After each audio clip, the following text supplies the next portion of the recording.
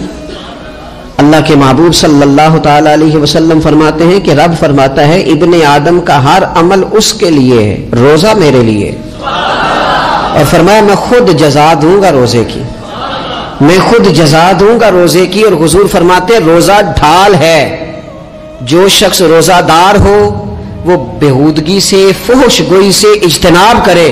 اور اللہ کے محبوب صلی اللہ تعالی علیہ وسلم فرماتے ہیں اگر کوئی شخص اسے گالی دے، اگر کوئی شخص اس سے جھگڑا کرنا چاہے تو پتہ کیا جواب دے؟ اسے کہے بھئی میں روزے دار ہوں، میرے منصب کا تقاضا نہیں کہ میں تیرے ساتھ الجھوں۔ اور رسول پاک صلی اللہ علیہ وسلم فرمانے لگے اوہو اتنی بڑی بات۔ حضور فرمانے لگے، یہ صحیح مسلم کے لفظ ہیں، کریم محبوب فرمانے لگے مجھے اس رب کی عزت کی قسم جس کے قبضے میں محمد عربی صلی اللہ علیہ وسلم کی جان ہے۔ حضور فرماتے روزہ دار کے منہ کی خوشبو اللہ تعالیٰ کے نزدیک قیامت کے دن مشک کی خوشبو سے بھی زیادہ وقت والی ہوگی۔ اس کے منہ سے جو خوشبو آتی ہے قیامت میں مشک پیچھے رہ جائے گا، اور رب کی بارگاہ میں صرف روزہ دار کے منہ سے، اگر تیرے منہ کی خوشبو رب کو اتنی پسند ہے تو تجھے بھی تو اپنے منصب کا خیال ہونا چاہیے کہ میں نے روزہ رکھا ہوا ہے، میں روزہ دار ہوں۔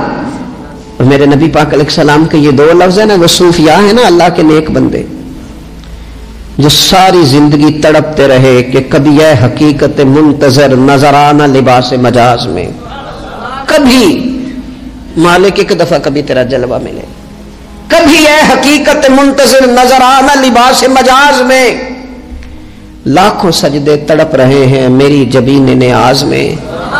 اور جو ساری زندگی کہتے رہے کہ ہم تو عمر دراز مانگ کے لائے تھے 4 دن، 2 آرزو میں کٹ گئے، 2 انتظار میں، کہ دیکھو انہیں انعام ملنے لگا ہے۔ جو اس کی راہ کے سوالی تھے، جو اس کے رستے کے مسافر تھے، جو اسے پانا چاہتے تھے، جو اس کی دید کرنا چاہتے تھے، جو اسے ملنا چاہتے تھے، میرے رسول پاک علیہ السلام نے فرمایا روزہ دار کو 2 خوشیاں ملیں گی۔ ایک خوشی اس وقت ملتی ہے جب وہ افطار کرتا ہے، اور فرمایا ایک خوشی اس وقت ملے گی جب وہ اپنے رب سے ملاقات کرے گا، جب وہ اس سے ملے گا۔ تو اس وقت روزہ دار کو خوشی ہوگی۔ میرے دوستو، خوشی تو جو ہوگی سو ہوگی، لیکن یہ لفظ بڑے حسین نہیں کہ روزہ دار کی رب سے ملاقات ہوگی، یہی لفظ بڑے باکمال نہیں؟ ایک روایت میں تو یہ ہے نا کہ روزہ میرے لیے ہے، میں اس کی جزا دوں گا، اور ایک روایت میں یہ ہے کہ روزہ میرے لیے ہے اور رب فرماتا ہے میں خود روزے کی جزا ہوں، یعنی باقی نیکیوں پر ثواب ملے گا، روزہ رکھنے والے کو رب رحمان ملے گا۔ نبی اکرم صلی اللہ تعالی علیہ وسلم کے امت کے صوفیاء نے نا کچھ چیزوں کو بڑا کھولا ہے۔ عارف رومی کہتے ہیں کہ ایک دن نا محمود غزنوی نے خزانوں کے دروازے کھول دیے اور فرمایا بھائی میں نے آج ہر چیز کھول دی ہے، جو جس چیز پہ ہاتھ رکھے گا وہ اسی کی ہو جائے گی۔ لوگ دوڑے، کوئی سونے کی طرف، کوئی چاندی کی طرف، کوئی جائیدادوں کی طرف، کوئی خزانے کی کنجیوں کی طرف، کوئی بڑے بہترین گھوڑے اور اونٹوں کی طرف، لوگ دوڑ گئے، جو جس پہ ہاتھ رکھے گا اسی کا، سب بھاگ گئے۔ ایاز بیٹھا ہے، نہ وہ حسن میں رہی شوخیاں، نہ وہ عشق میں رہی گرمیاں، نہ وہ غزنوی میں تڑپ رہی، نہ وہ خم ہے زلف ایاز میں، وہ لذتیں کہاں۔ ایاز چپ کر کے بیٹھا ہے۔ پھر محمود نے ایاز کی طرف مخاطب کر کے کہا ایاز اٹھنا نہیں، آج لوٹ سے لگ گئی ہے، جو جس چیز پہ ہاتھ رکھے گا اسی کی۔ ایاز کہنے لگا بات پکی ہے نا؟ تو محمود خوش تھے، موڈ بڑا اچھا تھا، کہا بالکل پکی ہے۔ تو ایاز کہنے لگے چلو ٹھیک ہے۔ ایاز اٹھے، پیچھے سے جا کے نا تو محمود کے کندھے پہ ہاتھ رکھ دیا، محمود کے کندھے پہ ہاتھ رکھا۔ محمود کہنے لگے یہ کیا بات کا، آپ سے میں نے پوچھا تھا بات پکی ہے، جو جس پہ ہاتھ رکھے گا اسی کا نا۔ تو تھوڑی دیر پہلے مسکراتے چہروں میں آنسو آ گئے، ایاز بھی روئے تو محمود بھی روئے۔ کہا بادشاہ پکا رہنا، وہ جن کو خزانے چاہیے تھے وہ دوڑ گئے، مجھے تو چاہیے۔ لنگ کئی مہینے تے برس گئے تے تیری دید نو دیدے ترس گئے، تیری تو ملے گا۔ تو پھر کہا محمود نے، اس نے کہا میں وعدہ کر چکا تھا، بس ٹھیک ہے، باقیوں کے خزانے اور میں تیرا، طے ہو گئی۔ فرمایا باقی نیکیوں پر ثواب ملے گا، روزہ رکھنے والے کو رب رحمان ملے گا، اللہ کا قرب ملے گا۔ دیکھو نا وہ خاص انسان کو کیفیت حاصل ہوتی ہے روزے میں، رب کے ہونے کا یقین۔ وہ جو صوفیاء کہتے ہیں نا مراقبہ کرو، وہ نصیب ہوتا ہے۔ یعنی کسی کو کیا پتا ہے اس کا روزہ ہے کہ نہیں، اکیلا ہے نا گھر میں، فریزر بھرا ہوا ہے، نہیں نہ کھاتا، کیوں؟ اسے پتا ہے میرا رب میرے ساتھ ہے، میرا رب مجھے دیکھ رہا ہے۔ بس یہ تصور توحید پکا ہو جاتا ہے رمضان، تو پھر اللہ تبارک و تعالیٰ کی بھی خاص رحمت اور کوئی خاص ہی اعزاز۔ حضور فرماتے ہیں جنت کے کئی دروازے ہیں، ایک باب الریان ہے، اس سے صرف روزہ دار گزریں گے۔ آواز ہوگا روزے والے آ جاؤ، وہ آ جائیں گے، فرمایا اس خاص دروازے سے گزرو، جب گزر جائیں گے تو فرمایا بند کر دو بھائی، اور کوئی نہیں گزرے گا یہاں سے، دروازہ ہی مخصوص ہے، ان کا اعزاز ہی ذرا زیادہ ہے۔ تو میرے عزیز رمضان شریف کے اندر وہ منصب کا بس خیال رکھیں کہ میں روزہ دار ہوں، اس احتیاط کے ساتھ۔ اور دوسری جو رمضان کی چند عبادات ہیں نا، سب سے پہلی تو میں عرض کروں گا تراویح کے حوالے سے۔ یہ بات یاد رکھ لیں کہ نبی پاک علیہ الصلوۃ والسلام نے فرمایا جس نے ایمان اور احتساب کی نیت کے ساتھ رمضان میں قیام کیا، اللہ اس کے پچھلے سارے گناہوں کو معاف فرما دے گا۔ اور ایک مقام پر نبی پاک صلی اللہ تعالی علیہ وسلم نے بیان کیا، یہ مشکات میں موجود ہے، حضور فرماتے ہیں رمضان اور قرآن دونوں قیامت کے دن بندے کی شفاعت کریں گے۔ رمضان کہے گا یا اللہ میں نے اسے دن بھر کھانا کھانے سے باز رکھا اور تیری بارگاہ کے حکم کے مطابق اس نے اپنے آپ کو ان چیزوں سے بچا کے رکھا، اور قرآن کہے گا مالک رات میں نے اسے نیند سے روکے رکھا۔ کیا مطلب؟ اس نے کھڑے ہو کے عبادت کی، اگرچہ اس سے مراد شارحین حدیث نے تراویح بھی لیا ہے، تہجد کی نماز بھی لیا ہے، صلاۃ اللیل بھی لی ہے، لیکن میرے عزیز یہ خاص ربط ہے قرآن مجید کے ساتھ تراویح کا۔ مسنون ہے رمضان کی راتوں میں قرآن مجید اور تراویح کا پڑھنا۔ اگر تھوڑی سی نا طبیعت میں صرف تبدیلی پیدا کی جائے، میں نے دیکھا ہے کہ جو لوگ کہتے ہیں نا میرا وقت بڑا قیمتی ہے، بڑی ساری جگہوں پہ آپ کو بیٹھنا پڑتا ہے، بیٹھیں آپ 2 گھنٹے بیٹھیں، 3 گھنٹے بیٹھیں۔ میں نے دیکھا ہے لوگ جاتے کسی دفتر میں تو رات کو چلے جاتے ہیں اس علاقے میں، کھڑے ہیں پاسپورٹ کے دفتر کھڑے ہیں, شناختی کارڈ کے دفتر کھڑے ہیں, امیگریشن کی لائنوں میں کھڑے, کچھ ذہن تو بنائیں کہ میں نے رات کھڑے رہنا ہے اور اپنے رب کی عبادت کرنی ہے. تراویح کو ذرا ذوق سے آپ اگر تھوڑا ارادہ کر لیں گے نا, یعنی کوئی ایسا مشکل کام نہیں. میری تو رائے یہ ہے کہ پہلے 3-4 دن ذرا جم کے ذہن بنائیں اور تھوڑا سا نا روٹین کو بدلنے کی کوشش نہ کریں. جس امام صاحب کے پیچھے تراویح شروع کریں کوشش کریں ساری وہیں پڑھیں. روٹین بدلنے سے بھی سستی آتی ہے. ایک دن یہاں گئے, 2 دن وہاں گئے, تو یہ روٹین بدلنے سے بھی بعض اوقات سستی آتی ہے. کوشش کریں ایک جگہ پہ قرآن شریف سننا شروع کریں اور پھر پورا قرآن مجید وہیں پہ سنیں.